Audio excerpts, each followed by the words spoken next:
Hello students. तो ये रहा आपका बीएससी थर्ड ईयर के लिए एचपी यूनिवर्सिटी का जो सब्जेक्ट बॉटनी का पेपर है, इकोनॉमिक बॉटनी एंड बायोटेक्नोलॉजी बॉटा 301। इसको मैंने डिस्क्राइब किया हुआ है इसमें वीडियो में, और इसका मैंने जो सॉल्व करके एक आपको जो है डॉक्यूमेंट बना के भी डिस्क्रिप्शन बॉक्स में डाला है। तो इसमें 5 क्वेश्चंस हैं। फर्स्ट क्वेश्चन जो है कंपलसरी क्वेश्चन है, और सेक्शन बी सी डी और ई जो है उसमें दो दो क्वेश्चन दिए हुए हैं, उसमें आपने एक क्वेश्चन जो है सॉल्व करना है। तो स्टार्टिंग फ्रॉम सेक्शन ए जो कि कंपलसरी क्वेश्चन है, तो इसमें जो है जो फर्स्ट क्वेश्चन था, सब पार्ट जो था, DNA ligase perform the function of. तो इसका जो आंसर होना था ज्वाइनिंग ऑफ 2 डीएनए फ्रेगमेंट्स, क्योंकि जो डीएनए लाइगेज एंजाइम होता है वो 2 डीएनए सेगमेंट्स को आपस में ज्वाइन करने का काम करता है। तो सेकंड जो सब पार्ट है इसमें, red rust of T is caused by green algae, this statement is true और फॉल्स। तो ये स्टेटमेंट ट्रू है, और एक जो एल्गी होती है सिफिलिरोस पैरासिटिकस, तो ये रेड रॉट जो इसकी डिजीज़ होती है इसको कॉज करती है टी में red rust. Third sub part expand the term ELISA, तो इसमें इसकी फुल फॉर्म आपने लिखनी थी। तो this is enzyme linked immunosorbent एसे।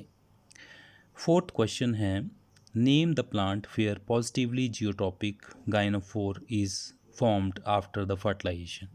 तो ये जो है ये पीनट का प्लांट होता है, मूंगफली जिसको हम बोलते हैं।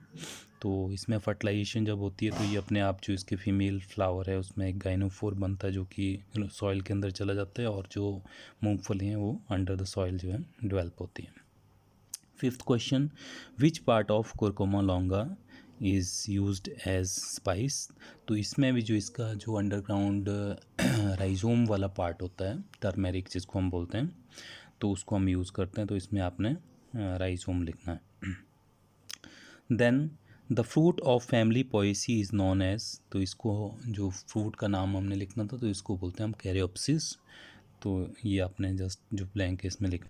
नेक्स्ट क्वेश्चन था, तो इसमें name the bacteria used for gene mediated transfer in plants. तो इस बैक्टीरिया का नाम होता है एग्रोबैक्टीरियम ट्यूमिफेशियंस। ये बहुत एक फेमस बैक्टीरियम होता है। इसको हम जो है इसमें जो भी रिक्वायर्ड अपनी हमारी डिजायर्ड जीन ऑफ इंटरेस्ट होती है, इसको किसी वेक्टर में डाल के, बाइनरी वेक्टर में डाल के हम एग्रोबैक्टीरियम के थ्रू प्लांट में डालते हैं।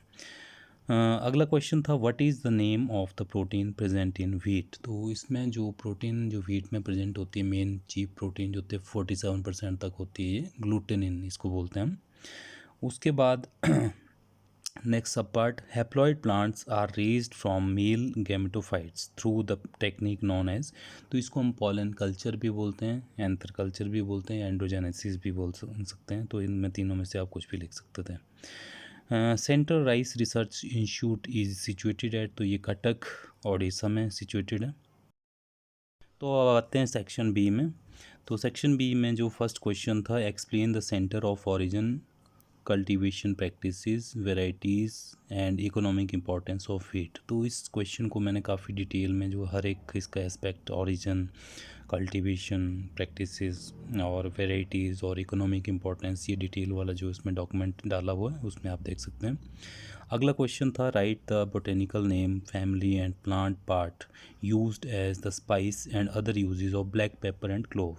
तो इसमें भी आपने पेपर का नाम लिखना था, बोटेनिकल नेम, क्लोव का बोटेनिकल नेम, उनके जो पार्ट हैं उसको यूज़ करते हैं हम ऐसे जो स्पाइस यूज़ करते हैं, तो उनके बारे में अपने डिटेल इसमें लिखना था। बोटेनिकल नेम, फैमिली, ये सारी चीज़ें लिखने थे। तो ये भी मैंने डिस्क्राइब किया हुआ है। उसके बाद write a note on morphology, cultivation, varieties and uses of soybean and potato. तो इनके भी मैंने ये डाला हुआ क्वेश्चन पेपर का आंसर डिटेल में। अगला क्वेश्चन है what are the centres of origin, write the name of geographical centres explain by N I. Vavilov. तो इसमें इस क्वेश्चन को भी मैंने डाला हुआ कि जो सेंटर ऑफ ओरिजिन क्या होते हैं, कि जहाँ का जो प्लांट्स हैं वो ओरिजिनेट होते हैं, और जो NI पेवलोव था उन्होंने जो है जो 8 सेंटर दिए हुए हैं ओरिजिन के, उनके डिटेल्स मैंने डाले हुए हैं। सेक्शन सी में जो है जो फर्स्ट क्वेश्चन है, what is black T, explain the processing of black T in detail. आपने इसमें बताना था कि ब्लैक टी क्या होती है, तो ब्लैक टी को आप ये बता सकते हैं कि जो ऑक्सीडाइज्ड फॉर्म होती है टी लीव्स की, और इसमें प्रोसेसिंग में आपने इसका शुरू के प्रोसेस की, जैसे प्लकिंग करते हैं हम, वेदरिंग करते हैं इसकी, कर्लिंग करते हैं, और उसके बाद डाइंग करते हैं, और उसके बाद सॉर्टिंग करते हैं। तो ये सारी चीज़ें आपने जो है स्टेप वाइज जो है इसको आंसर में डालना है।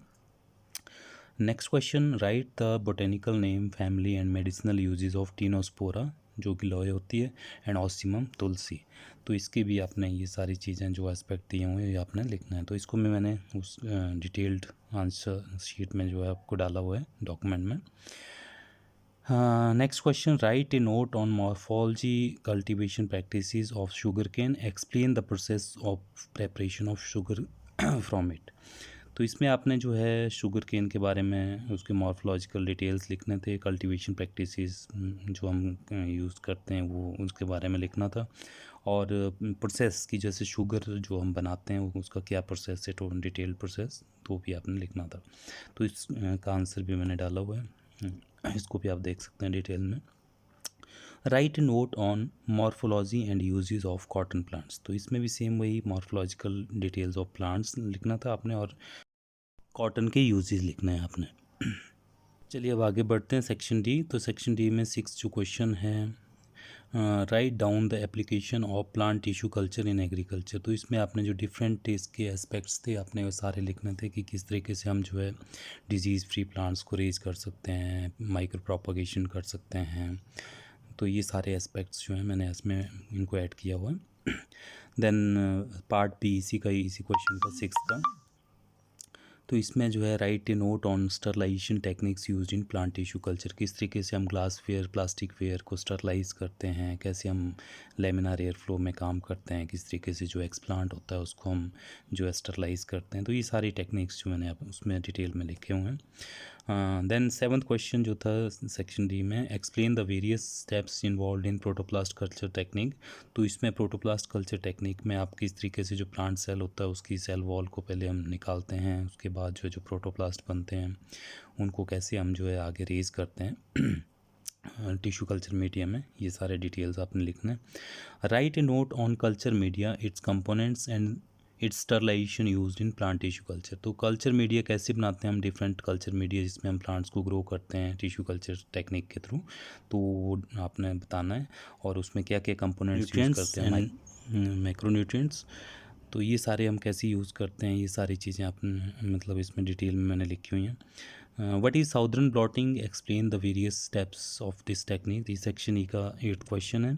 तो इसमें जो आपने साउदर्न ब्लॉटिंग के बारे में बताना है कि किस तरीके से हम DNA को रिस्ट्रिक्शन एंडोन्यूक्लियस की हेल्प से पहले रिस्ट्रिक्ट करते हैं, उसके बाद कैसे प्रोब बनाते हैं और किस तरीके से उस प्रोब को उसके साथ हाइब्रिडाइज करवाते हैं। पार्ट बी जो था इसका, right a note on cloning vehicles used in biotechnology. तो आपको पता है क्लोनिंग व्हीकल्स जो है हम वेक्टर्स को बोलते हैं। तो इसमें हमने क्लोनिंग वेक्टर्स के बारे में बताना था, जैसे प्लाज्मिड वेक्टर्स होते हैं, फेज वेक्टर्स होते हैं, यैक वेक्टर्स होते हैं, हैक, ये सारे जो हैं details, human artificial chromosome, yeast artificial chromosome, bacteria artificial chromosomes, तो इनको किस किस तरीके से हम क्लोनिंग में यूज़ करते हैं आपने इसके बारे में बताना है।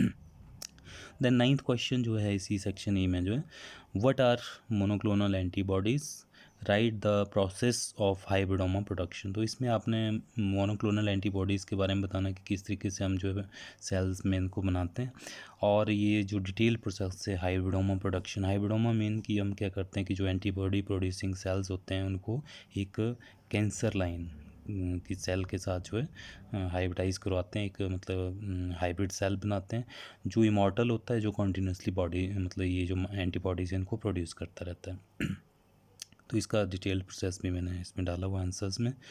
What is DNA sequencing, explain the chain termination process of DNA sequencing. तो आपको पता है DNA सीक्वेंसिंग, DNA का जो सीक्वेंस है उसको डिटरमाइन करने के लिए हम जो है कुछ एक बायोकेमिकल टेक्निक्स फॉलो करते हैं। तो इसमें जो सबसे पहले जो सेंगर ने एक मेथड डेवलप किया था जिसको हम चेन टर्मिनेशन प्रोसेस बोलते हैं, तो इसमें हम एक डाइडिऑक्सी जो है न्यूक्लियोटाइड यूज़ करते हैं। तो जनरली जो है DNA सीक्वेंसिंग में जो है एक डीएनए पॉलीमरेज एंजाइम होता है। तो इस एंजाइम को जो है जब डाइडिऑक्सी न्यूक्लियोटाइड जहाँ भी आते हैं अटैच हो जाते हैं तो उससे चेन टर्मिनेट हो जाती है।